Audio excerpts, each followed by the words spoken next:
Hey everyone, and welcome to this deep dive. Today we're going to be talking about what happens when things go wrong up in the air, like seriously wrong. Yeah. We're diving into Chapter 11 Emergency Operations from an Aviation Training Manual. I have a feeling we're going to learn a lot today. Yeah, this stuff is really fascinating. It really gives you a new perspective on just how much split-second decision-making pilots have to do up there. So our mission here is to really get a sense of what pilots go through when those unexpected things pop up. We're talking about everything from thunderstorms to system malfunctions, the whole 9 yards.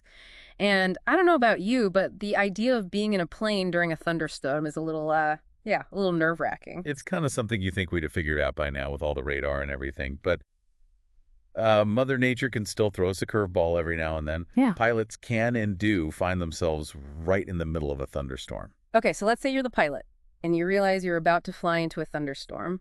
What's the first thing you do? Do you pull a U-turn like in the movies? You know, that's a pretty common misconception.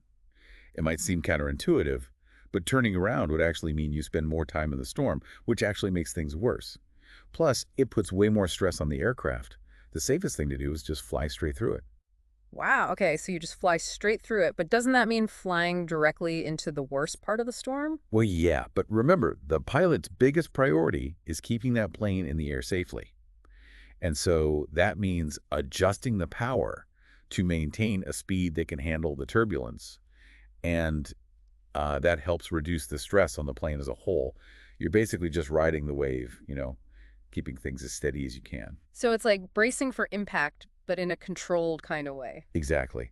And it's not just the turbulence you got to think about in the thunderstorm. There's also the risk of icing. Icing, isn't that just like a little frost on the wings? What's the big deal? Even a small amount of ice can have a huge impact on how the plane performs. It reduces lift, increases drag, adds weight. It can even mess with the engine. So it just messes up all those forces that keep the plane up in the air. Exactly. And get this, it can happen really, really fast. Imagine you're flying through a cloud, and suddenly 2 to 3 inches of ice form on the wings in less than 5 minutes. 5 minutes? That's crazy. So every second counts in that situation. Absolutely. And here's a crazy fact. Just half an inch of ice can reduce lift by 50% and increase drag by the same amount. Trying to control the aircraft suddenly becomes a lot harder. So what's the plan when you're facing icing like that? First things first, you want to get out of that area as quickly and safely as possible. You might try to climb to a warmer altitude to get above the freezing level. So escape the ice zone. Right. But sometimes climbing's not an option. And if that's the case, you might have no choice but to land immediately at the nearest airport. It makes you realize how important it is to always know where those airports are just in case. Always good to have a plan B. And while some planes have anti-icing or de-icing equipment, those systems are more like a temporary fix than a long-term solution. Can't really fly in icing conditions forever. Speaking of icing, the manual mentions these different levels of severity that pilots report to ATC. It's not all just icy or not icy. Oh, yeah, that's right. It ranges from trace, where the ice is just starting to form, all the way up to severe, which basically means even the anti-icing equipment can't keep up. So you're basically telling ATC just how bad the ice situation is. Exactly. Communication is crucial here. It allows ATC to know just how serious the situation is and support the pilot as best as possible. Okay, I'm starting to see a theme here. Communication is key. We've talked about some scary weather, but what about when the aircraft itself starts having problems? The manual goes into a lot of detail about that as well. Right. And these system malfunctions might be more common than you think. For instance, let's talk about electronic flight display malfunctions. So those fancy cockpit screens. Yeah. And it's a big deal because a lot of pilots rely pretty heavily on electronic flight displays, or EFDs for short, for navigation and information. I bet that can be pretty unnerving, especially if you're so used to using them. Absolutely. If an EFD malfunctions, you basically lose a lot of functionality. And if a pilot has become overly reliant on those screens, they might suddenly find themselves missing key info, like their location, nearby airports, even other aircraft. So it's like if your GPS suddenly stopped working in the middle of a road trip. That's a great analogy. That's why it's so important for pilots to use those paper charts alongside those fancy screens, just in case. So even with all the new technology, you still got to have those backup skills. Exactly. And even if you're using electronic databases for things like airport information, if that screen fails, you've lost access to vital data. It makes you think about how pilots need to be prepared for anything. Absolutely. And speaking of vital systems, another one that can malfunction is the alternator or generator. Now that sounds like a big problem. What does the alternator even do? You can think of it as the heart of the electrical system in the plane. It keeps the battery charged and powers all the electrical components. So without it, you're just running on battery power. Exactly. And the big problem is batteries only last for so long. Usually it's around 40 minutes before things start shutting down. 40 minutes. That doesn't give you much time to figure things out. Nope. That's why when an alternator fails, the pilot's #1 priority is to find the nearest airport and land as soon as possible. So it's like a race against time. What's going through the pilot's mind when they know they're on battery power? They're thinking about conserving as much power as they can. They'll start by turning off anything electrical that they don't absolutely need. They might even pull circuit breakers to shut off certain systems entirely, like turning off the lights in rooms you're not using. So prioritizing what you need to get that plane on the ground safely? That's the main thing. But now think about what happens in a modern aircraft. One with all those fancy electronic instruments. An alternator failure in a plane like that goes from just being a problem to a full-on emergency. Wow, that's a big difference. What makes it so much worse in a modern plane? Well, in those planes, those EFDs, they need a constant supply of power to work. They run the attitude heading reference system, the air data computer, the engine indicating system, everything. So like the whole cockpit's digital. Pretty much. Mm. And to prevent that from becoming a total disaster, those aircraft have a standby battery. It automatically kicks in when the main battery starts to die. So like a backup generator, that's kind of reassuring. It is. This standby battery will power the essentials, the PFD, the nav and comm radios, and a standby indicator light. So you still got those vital systems working at least for a little while. Yeah, but it's limited. That's why pilots try to use the standby battery first to save that main battery power for the landing. Got to manage that power strategically. But what if the batteries die? That's when things get really tricky, especially if the failure happens at night, because now you could be dealing with a pitch black cockpit.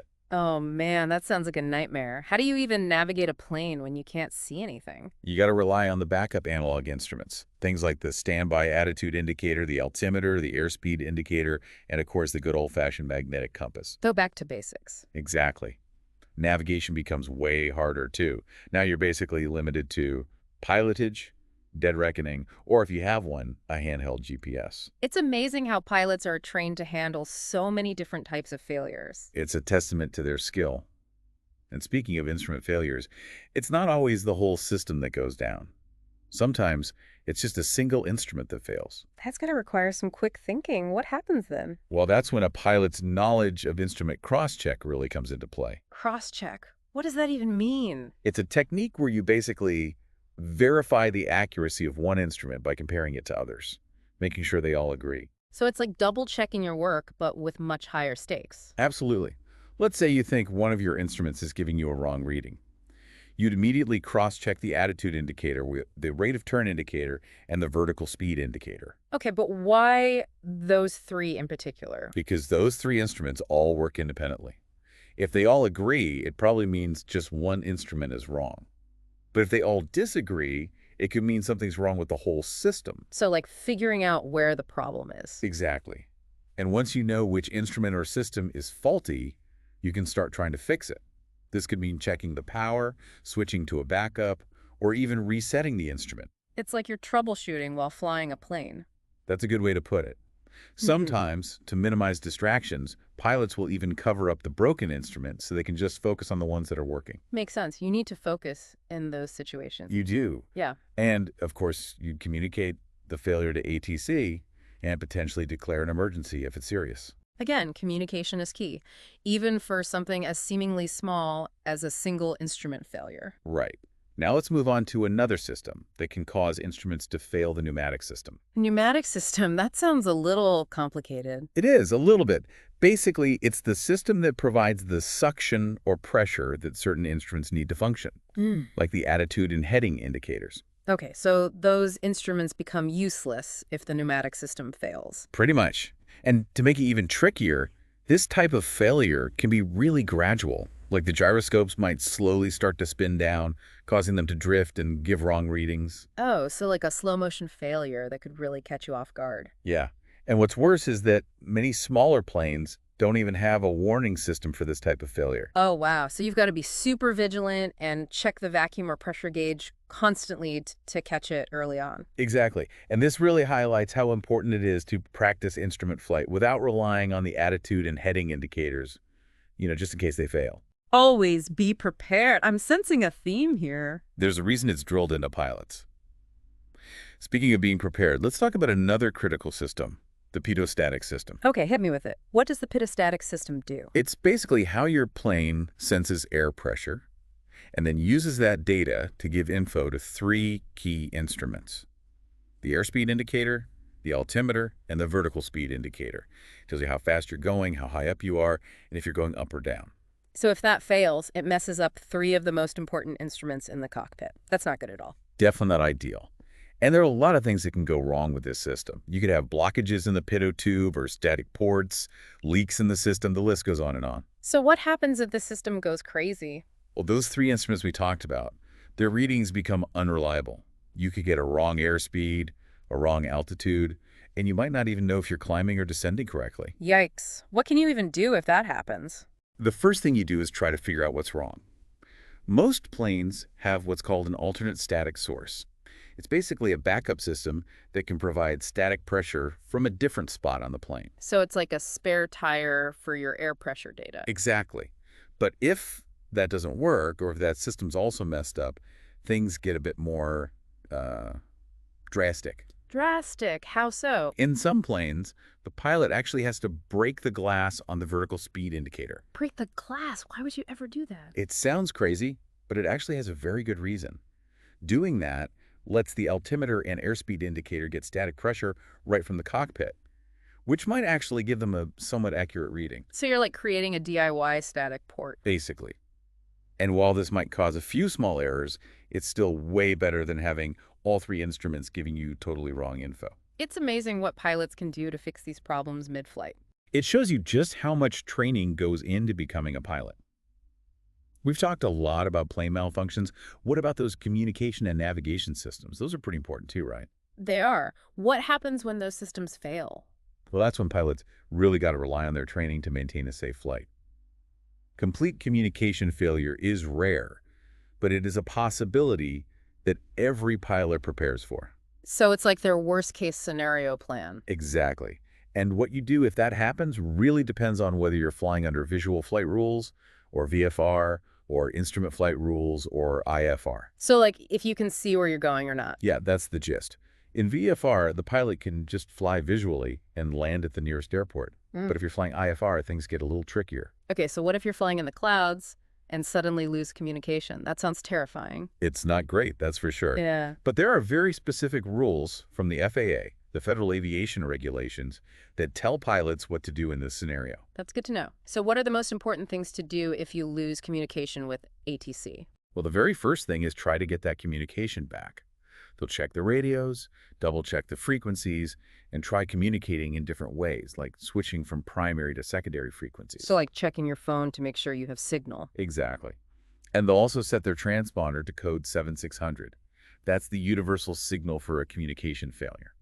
So even if they can't talk to ATC, they can still signal that something's wrong. Exactly. ATC will see that code on their radar and know that the plane's having communication issues. It's like a silent alarm. I like that. It is.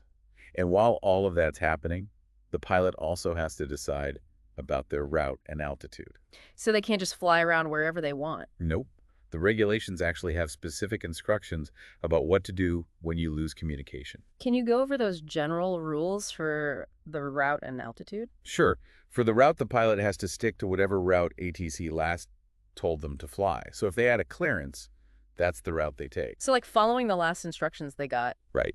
If they were getting radar vectors, they'll keep flying on that heading until they get to the fix or airway ATC told them about. So just staying on the path ATC had them on. Exactly.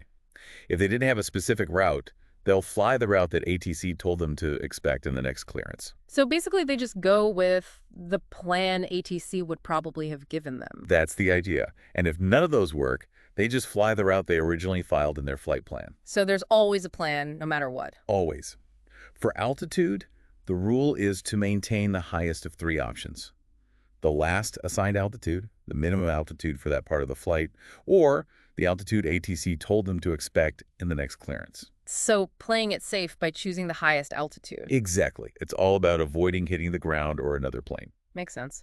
What if they're in the middle of climbing or descending when they lose communication? Did they just stop right there? Good question. They would level off at the highest of those three altitudes we talked about. Then, they hold that altitude until they can get communication back, or until they reach a spot where they can safely climb or descend again. So they just pause until they know what to do. Pretty much. And once they figure out their route and altitude, they got to figure out when to leave their clearance limit, which is basically the edge of the airspace they're allowed to fly in. So even with no communication, there are still rules about leaving that airspace. Oh, yeah. And they're really specific. If the clearance limit is a fix where they normally start their approach, they got to start descending as close as possible to the expected clearance time, or their ETA. So they're basically trying to stick to the plan as much as possible. Exactly. And if the clearance limit isn't for an approach, they leave it at their expected clearance time, or ETA, and go to a fix where they can start their approach. It's amazing how many rules there are to keep things running smoothly, even when you've lost communication. It's all about having those procedures in place, so you can react quickly and safely.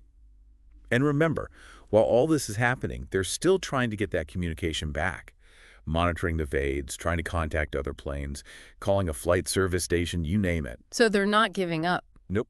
They're using everything they know to navigate safely and get back in touch with ATC. This whole radio failure thing really shows how crucial it is to be prepared when you're flying. Absolutely. Every instrument flight should be planned as if communication failure is a real possibility. Pilots have to be ready for it. Sounds like you always need a backup plan, maybe even two backup plans. Always. And this actually brings us to another super important part of flying safely, recognizing and managing a loss of situational awareness. We mentioned that earlier. Can you explain what situational awareness means when you're flying? It's basically knowing what's going on around you when you're up in the air. It's more than just knowing where you are on a map. So more than just saying, I'm right here on the map. Way more. You need to be aware of the weather, the terrain below you, other planes, the status of your systems, even how you're feeling physically and mentally. Wow, that's a lot to think about. It is. And staying aware takes constant attention. But it's crucial for making safe choices, especially when something unexpected happens. How do you even learn to be aware like that? Is it something you're born with? Not really. It's a mix of training, experience, and good habits. Pilots learn to gather info from different sources, like their instruments, charts, ATC, even their own senses. So they're like putting together a puzzle to get the whole picture. Exactly. Pilots are also taught to think ahead and try to imagine what could go wrong so they can be prepared. So being proactive, not just reacting. Right. And that's another reason why good communication is so important. You got to talk to ATC clearly, but you also got to listen to what they say. It's a two-way street. Communication is coming up a lot today. But you said even experienced pilots can lose situational awareness. How is that possible? Oh, yeah, it happens. There's a bunch of things that can cause it. Distractions. Being tired, stress, unexpected things, a lot of work to do, being in a new place, even some medications. So basically anything that breaks your focus at the wrong time. Yep, and that can be really dangerous because it leads to bad decisions. Are there any signs that a pilot might be losing awareness? There are a few. They might start to feel confused, overwhelmed, or like they're falling behind. They might start reacting to things instead of planning ahead, or they might get tunnel vision and just focus on one thing. That feeling of losing control. Yeah, exactly. If a pilot sees those signs, they need to act fast to regain that awareness. So how do you reset and get back in control? First, just admit that there's a problem and stop making those quick decisions. Take a breath, slow down, and think about the situation again. So like pause and assess? Yep. Then start getting more information. Look at the instruments, check the charts, talk to ATC, and get some clarification. Basically getting a fresh perspective. Exactly. And if they need to, they can ask the co-pilot for help, or even declare an emergency to get more help from ATC. It's okay to ask for help. It sounds like awareness is all about getting back in control and making those smart decisions. That's a great way to put it. Now, thinking about awareness makes me think about avoiding traffic. Especially when you're up in the clouds and can't see anything. How do you stay away from other planes? It's a great question. It's a situation where pilots have to use a mix of technology and skills. Like we talked about before, there's TIS, or Traffic Information Service. It uses transponder signals to show you where other planes are. So it's like a radar system right there in the cockpit. Yeah, you could say that. TIS shows you where other planes are on your navigation map, often using symbols to show their altitude and direction. That must make pilots feel so much better knowing what's going on around them. It's a really useful tool. Some TIS systems even give you audio alerts if it looks like you might hit another plane, like having a co-pilot who's always watching out for traffic. That's amazing. But we talked about how TS has its limitations. Can you remind us what those are? Sure. One of the big ones is that it can only see planes that have a working transponder. If a plane doesn't have one, or it's broken, TS won't see it. So you might not see all the planes around you. That's right. Also, TS doesn't work everywhere. There are some places, especially more remote areas, where you might not get good coverage. So even with TS, you can't always trust that it's working perfectly. Exactly. And that's why looking out the window and scanning for other planes is still so important. Always good to have multiple layers of safety. Absolutely. Pilots are trained to use TIS, but they know they can't fully rely on it. They still need to be vigilant and use their own eyes to stay safe. Earlier, you mentioned how TS shows you traffic on those EFDs. I'm really curious what that actually looks like from the pilot's view. It depends on the system, but generally, TS will show you nearby planes on your navigation map using symbols.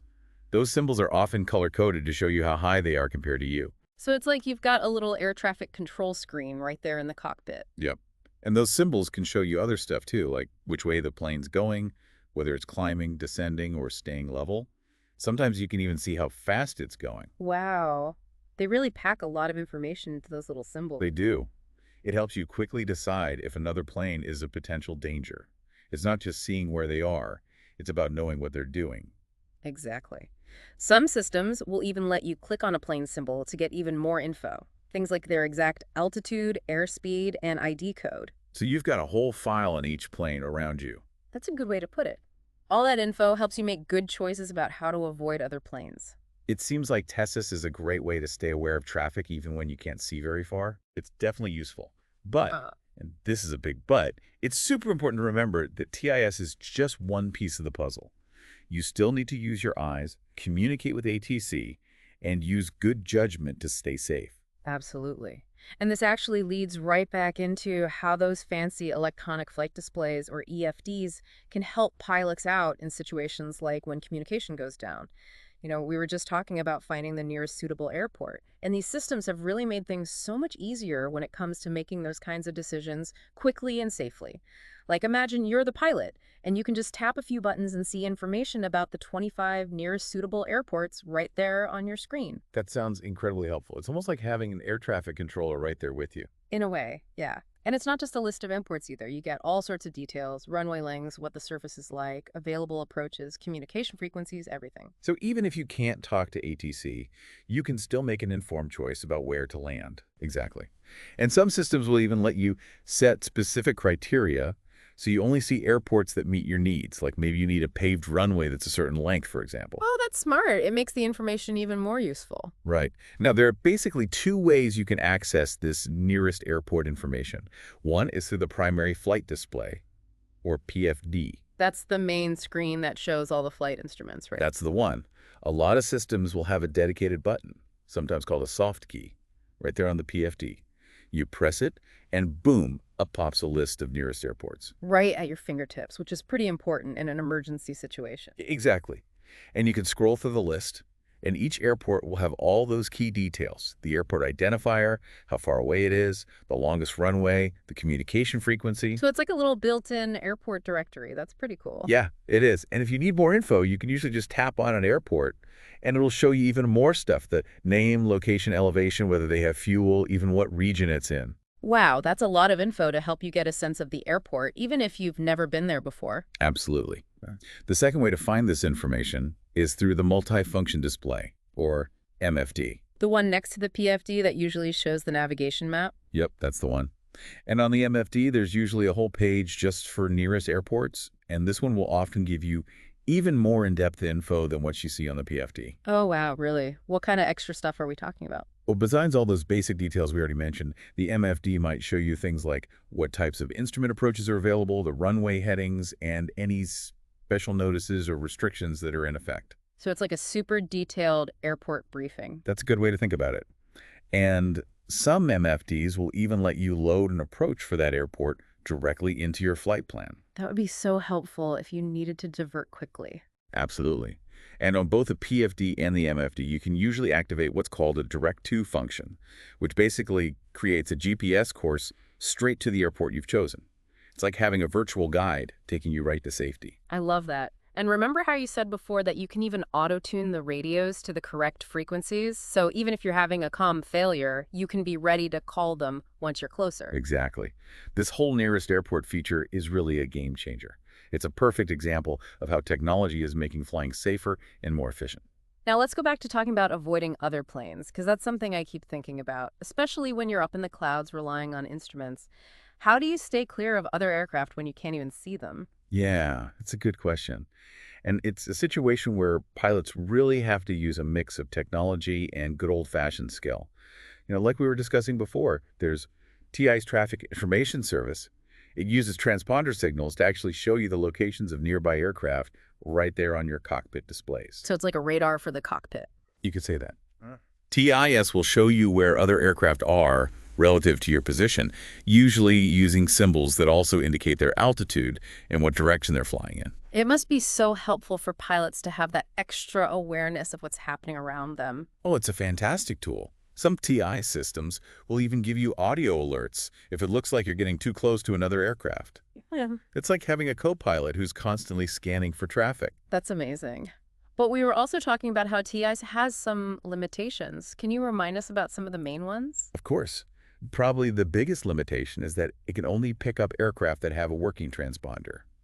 So if an aircraft doesn't have a transponder, or if it's not working properly, TS won't see it. So there could be what we might call invisible traffic out there that the system just doesn't detect. That's right.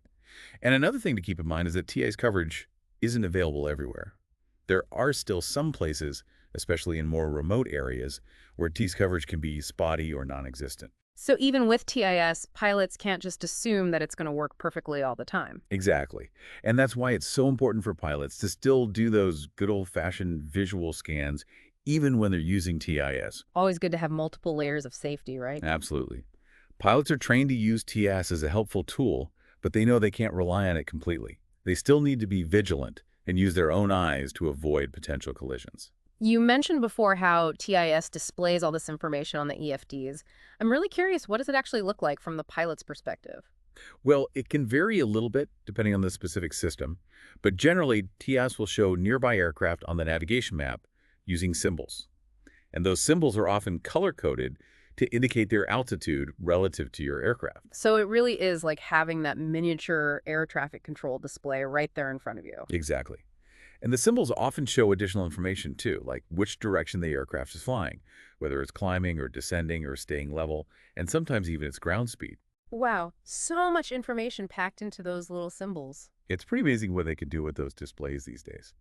And it really helps the pilot quickly assess whether a nearby aircraft is a potential threat or not. It's not just about seeing where they are, it's about understanding what they're doing. So it sounds like TIs can be a really valuable tool for helping pilots stay aware of the traffic around them, even when visibility is limited. Absolutely.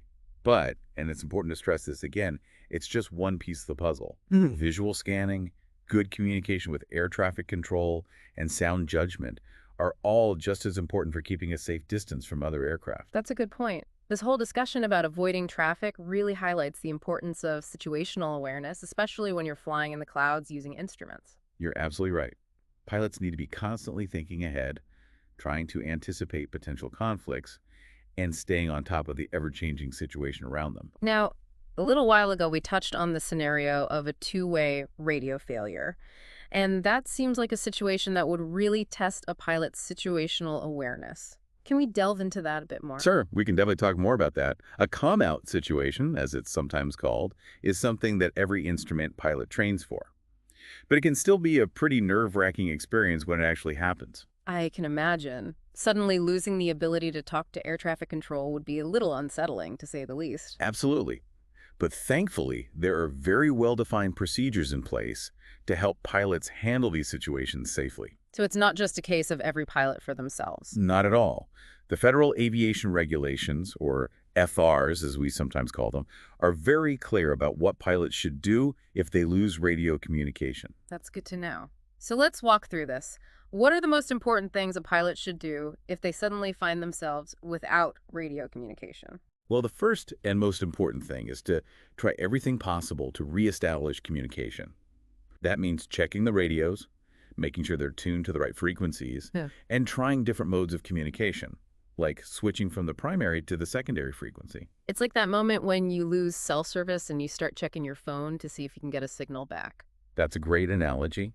And at the same time, they'll set their transponder to code 7600, which is the universal signal for a communication failure. So even though they can't talk to air traffic control directly, they're still sending a signal that something is wrong. Exactly. And when air traffic control sees that code 7600 on their radar screens, they immediately know that that aircraft is having communication problems. It's like a silent alarm. That's a good way to put it. Now, while they're trying to reestablish communication, the pilot also has to start thinking about their route and altitude. Yeah. They can't just keep flying around without a plan. So there are specific procedures they follow in those situations. Absolutely. The regulations have very clear instructions about how pilots should proceed when they lose communication with air traffic control. So what are the general guidelines for choosing a route and altitude when you can't talk to ATC? When it comes to the route, the rule is that the pilot needs to stick to the last route that air traffic control assigned to them. If they had a specific clearance, then they have to continue flying that route. So they're basically following those last known instructions. That's right. And if they were being radar vectored, they'll continue flying on the heading that they were given until they reach a specific fix or airway that was specified in the vector clearance. So they're staying on the course that air traffic control had laid out for them. Exactly. Now, if they didn't have a specific route assigned, then they'll follow the route that air traffic control told them to expect in a further clearance. So they're essentially going with the plan that ATC would most likely have given them if they'd been able to maintain communication. Exactly. And if none of those apply, then they'll fall back on the route that they originally filed in their flight plan. So there's always a backup plan in place. Always. And as for altitude, the rule is to maintain the highest of three altitudes. The last assigned altitude, the minimum en route altitude for that particular segment of the flight, or the altitude that air traffic control told them to expect in a further clearance. So again, they're erring on the side of caution and choosing the highest altitude that applies in their situation. Right. It's all about minimizing the risk of colliding with terrain or another aircraft. Makes perfect sense. Now, what happens if they're actually in the middle of a climb or descent when they lost communication? Do they just stop right where they are? That's a good question. In that scenario, they would level off at the highest of those three altitudes that we just discussed and maintain level flight until they can either reestablish communication or reach a point where they can safely resume their climb or descent. So they basically hit the pause button on their vertical movement until they get some more information. Exactly. And once they've sorted out their route and altitude, they also need to figure out when to leave their clearance limit, which is that boundary of the airspace that they're authorized to be in. So even with a communication failure, there are specific rules about when you can leave that airspace. Absolutely. And the rules are very specific. If the clearance limit is a fix where they would normally begin an instrument approach, they need to start their descent as close as possible to the expected clearance time or their estimated time of arrival. So they're trying to stick to the original plan as closely as possible, even though they've lost communication. Exactly. And if the clearance limit is not a fix for an instrument approach, they'll leave it at their expected clearance time or estimated time of arrival and then proceed to a fix where they can begin an instrument approach. So it's all about sticking to the most logical path, even when you're essentially flying blind, in a sense. Exactly. And throughout this whole process, they'll be continually trying to reestablish communication with ATC, monitoring navigation aids, trying to contact other aircraft, trying to reach a flight service station, anything they can do to get back in touch. So they're not just giving up, they're actively working to resolve the situation. Absolutely. They're using their training, their knowledge, and their problem-solving skills to get themselves back into a safe situation and reconnect with air traffic control. This whole discussion about radio failures really highlights how crucial planning and preparation are in aviation. I couldn't agree more. Every instrument flight should be planned with the possibility of a communication failure in mind. Pilots need to be mentally prepared for that possibility and know exactly what procedures to follow if it happens. It really sounds like having a backup plan and maybe even a backup plan for your backup plan is absolutely essential. Absolutely. And this actually brings us right back to another fundamental aspect of safe flying that we touched on earlier, Yeah. recognizing and managing a loss of situational awareness. We talked about situational awareness in a general sense before, but can you break it down for us a little more in the context of flying? What does it actually mean for a pilot to be situationally aware? Sure. It's all about having a complete and accurate understanding of everything that's happening around you in the flight environment. It's more than just knowing where you are on a map. So it's more than just being able to point at a spot on the map and say, I'm right here. Much more than that. It involves understanding the weather conditions, the terrain you're flying over, the air traffic around you, the status of your aircraft systems, and even your own physical and mental state. Wow, that is a lot to keep track of. It is. And maintaining good situational awareness requires constant effort and attention. But it's absolutely crucial for making good decisions, especially when things aren't going according to plan. So how does a pilot develop good situational awareness? Is it just something you're born with, or is it a skill that you can learn and improve? It's definitely something that you develop over time through training, experience, and building good habits. Pilots are taught to gather information from a variety of sources, their instruments, their charts, communication with air traffic control, and even their own senses. So it's like they're putting together a puzzle to get a complete picture of what's going on around them.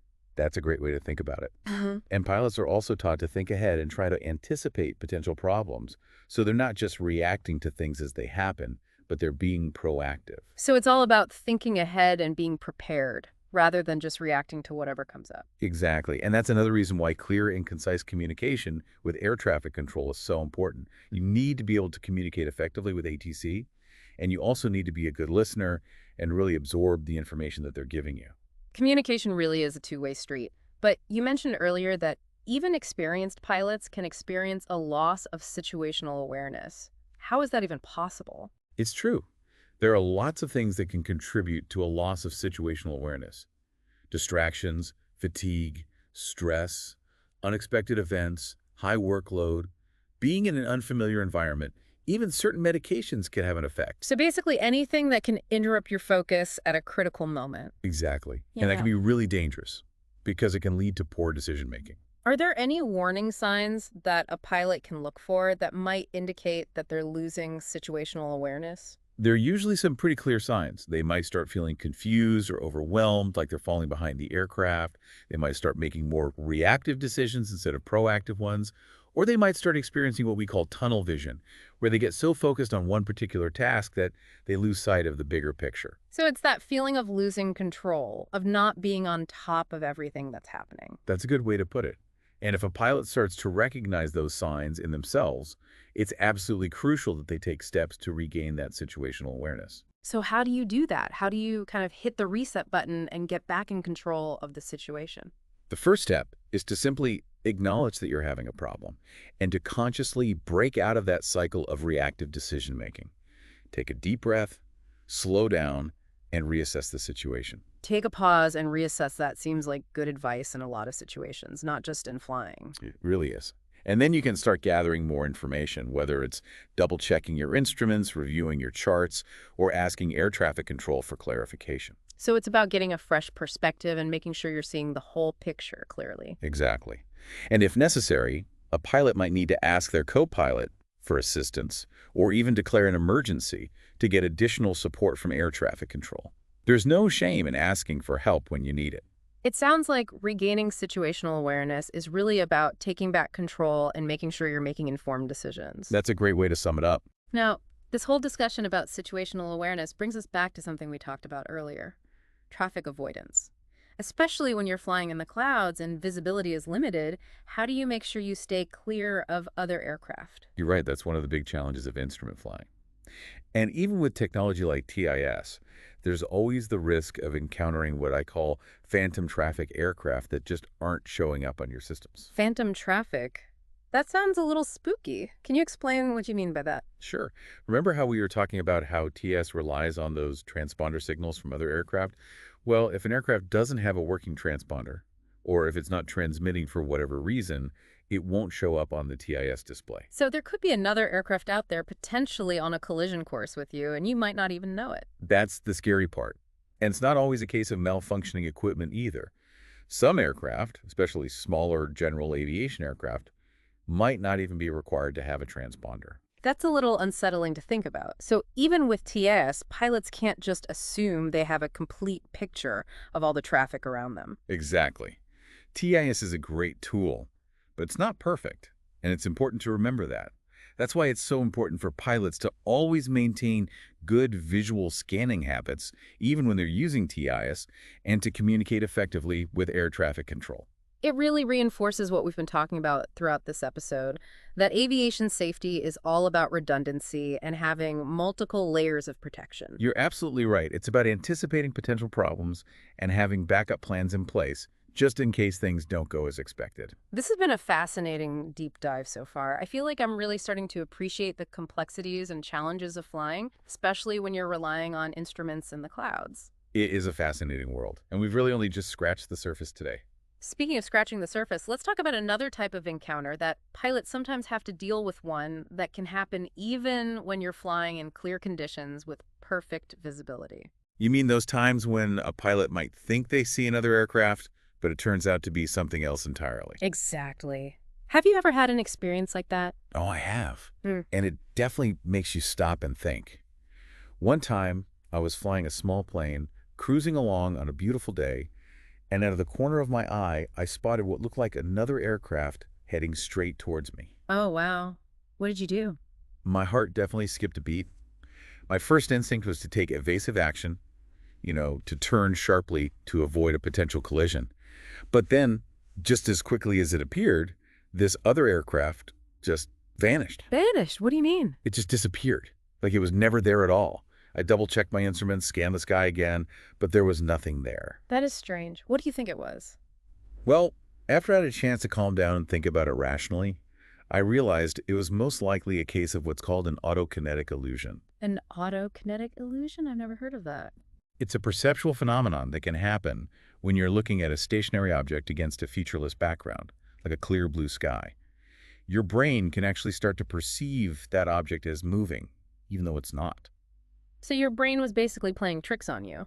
Exactly.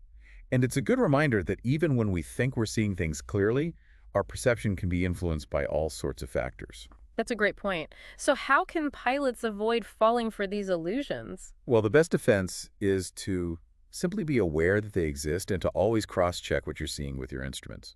So in your case, you could have double-checked your traffic avoidance system to see if there was actually another aircraft nearby. Exactly. And if there had been, the system would have alerted me, and I could have taken the appropriate action. This all just reinforces the importance of not relying on a single source of information, right? Yeah. You need to combine what you're seeing with what your instruments are telling you and with your knowledge of these potential perceptual pitfalls. I couldn't agree more. Being a good pilot is all about using all the tools at your disposal, including your own critical thinking skills. Now, while we're on the subject of potential hazards up in the air, let's talk about another one that's not as common but can be just as dangerous. Birds. Ah, yes, the dreaded bird strike.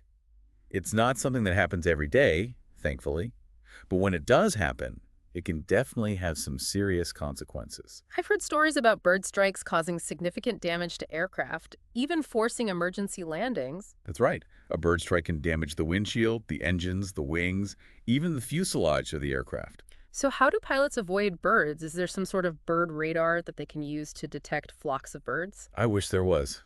Unfortunately, there's no magic bird radar just yet. But there are certain things pilots can do to try to minimize the risk. Like what? Well, one of the biggest factors is altitude. Most bird strikes happen at lower altitudes, especially during takeoff and landing. So it's like driving through a deer crossing at dusk. You have to be extra careful. That's a great analogy. Pilots are taught to be especially vigilant during those critical phases of flight when they're closer to the ground. Are there other things they can do to avoid birds? Definitely. Pilots can stay informed about known bird activity in the areas where they're flying. So it's kind of like checking the weather report, but for birds. You could say that. There are often notices to airmen or NOTAMs that alert pilots to areas where there might be high concentrations of birds. That makes a lot of sense. And I imagine the way airports are designed can also play a role in minimizing bird strikes. Absolutely.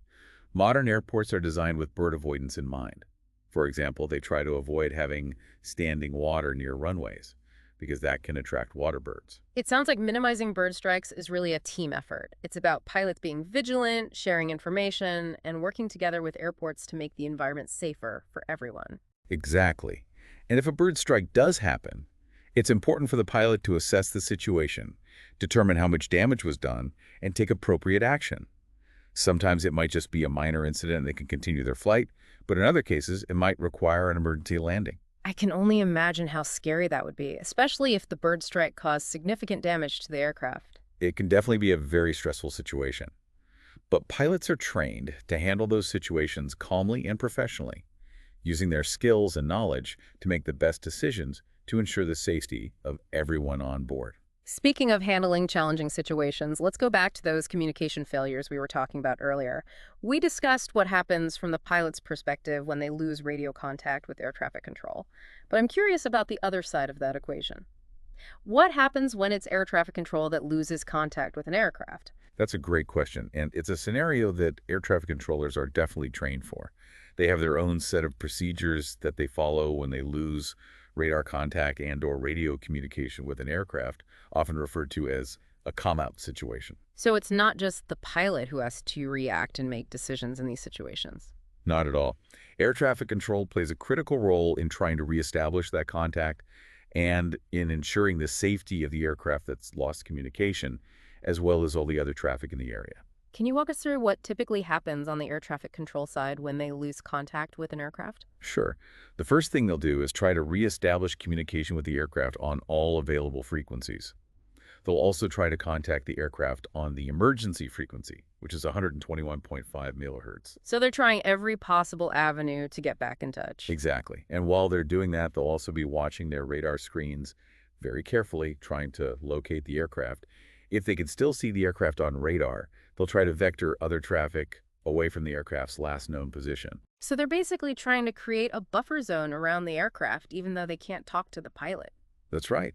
And if they can't locate the aircraft on their primary radar system, they'll start checking secondary radar systems and long-range radar, which might be able to detect the aircraft at a greater distance. So they're pulling out all the stops to try to find that aircraft. Exactly. And they'll also try to contact other air traffic control facilities in the area to see if anyone else has had contact with the aircraft. It sounds like a very coordinated effort. What happens if they still can't locate the aircraft after all of that? If a certain amount of time has passed and they've exhausted all of their options for locating and contacting the aircraft, then they'll initiate search and rescue procedures. Wow, so it can escalate to that level of urgency. It can, although thankfully it doesn't happen very often. It makes you realize how important it is to have a robust system in place for handling these kinds of situations. It really does. And it's a testament to the skill and training of both pilots and air traffic controllers that these types of incidents are relatively rare. Let's shift gears for a moment and talk about another aspect of aviation safety that's often overlooked: pilot fatigue. Fatigue is a very real and very serious issue in aviation. It can impair a pilot's judgment, reaction time, and overall performance, making it much more difficult to handle challenging situations effectively. So it's like trying to fly a plane when you're running on empty. Not a good idea. That's a great way to put it. And the scary thing about fatigue is that it can creep up on you gradually, sometimes without you even realizing how tired you really are. So how can pilots avoid becoming fatigued, especially when they're flying long flights or working irregular schedules? Well, one of the most important things is to get adequate rest before a flight. The Federal Aviation Administration has regulations that specify minimum rest periods for pilots, but it's always a good idea to aim for more rest than the bare minimum. So a good night's sleep is absolutely crucial. It really is. And once they're in the air, pilots can take steps to manage their fatigue levels during the flight. They can stay hydrated, eat healthy snacks, and take breaks to move around and stretch. So even when you're in the cockpit, it's important to take care of your basic physical needs. Absolutely. And if they're starting to feel fatigued during the flight, pilots can also use techniques like controlled rest periods or even strategic napping if the situation allows for it. Controlled rest periods, what are those? It's a technique where one pilot takes a short break, usually 20 to 40 minutes, while the other pilot continues to monitor the flight. It can be a really effective way to help the resting pilot recover and become more alert. So it's kind of like taking turns driving on a long road trip. That's a good way to think about it. And of course, good communication between the pilots is essential. They need to be honest with each other about how tired they're feeling and be willing to take a break if they need to. This whole discussion about fatigue really emphasizes the human element in aviation safety. It does. We have amazing technology these days, and it's constantly improving, but ultimately, it's still humans who are making those critical decisions and keeping those aircraft flying safely. That's a good point. Technology can assist us in so many ways, but it's still human judgment and skill that are essential for safe outcomes. Exactly. And I think another important takeaway from our discussion today is the importance of preparation. Pilots spend countless hours training for emergency situations, practicing procedures, and honing their decision-making skills so that they're ready to respond effectively when things go wrong. So it's not just about knowing the rules, but about being able to apply those rules under pressure. Exactly. And that level of preparedness is essential for ensuring the safety of everyone on board the aircraft. This has been an incredible journey into the world of emergency operations. We've Mhm. covered so much ground, from weather phenomena like thunderstorms and icing to equipment failures, traffic avoidance, pilot fatigue, and communication challenges. It has been a fascinating conversation, and I think it highlights just how complex and demanding the job of a pilot can be. Absolutely. And it gives you a whole new level of appreciation for the skill and professionalism of the people who fly us safely every day. Couldn't agree more. Now, as we move into the final part of our deep dive today, I want to shift gears a little bit and talk about something that's incredibly important, not just in aviation, but in life in general. The importance of learning from our mistakes. That's a great transition, and I think it ties in perfectly with everything we've been talking about today. After all, a lot of those emergency procedures that we've been discussing were developed as a result of lessons learned from past accidents and incidents. You're absolutely right. Aviation has a long and rich history of learning from its mistakes, and that's a big part of why it's become one of the safest forms of transportation in the world. So how does this process of learning from mistakes actually work in aviation?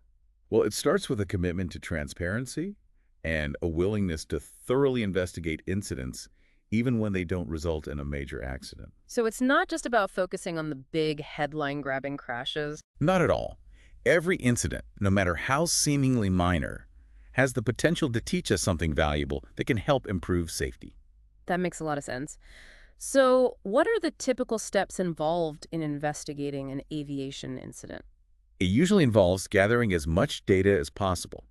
Things like flight recorder data, witness statements, weather information, and maintenance records. Then a team of experts will analyze all of that data to try to figure out exactly what happened and why. So it's like piecing together a puzzle to try to determine the root cause of the incident. That's a great way to put it. And the goal isn't to point fingers or assign blame. The goal is to understand the underlying factors that contributed to the incident so that steps can be taken to prevent similar incidents from happening again in the future. So it's not about punishment. It's about finding ways to make flying even safer for everyone. That's exactly right. And once the investigation is complete, the team will issue a report with their findings Exactly. exactly. And once the investigation is complete, the team will issue a report with their findings and recommendations for preventing similar incidents.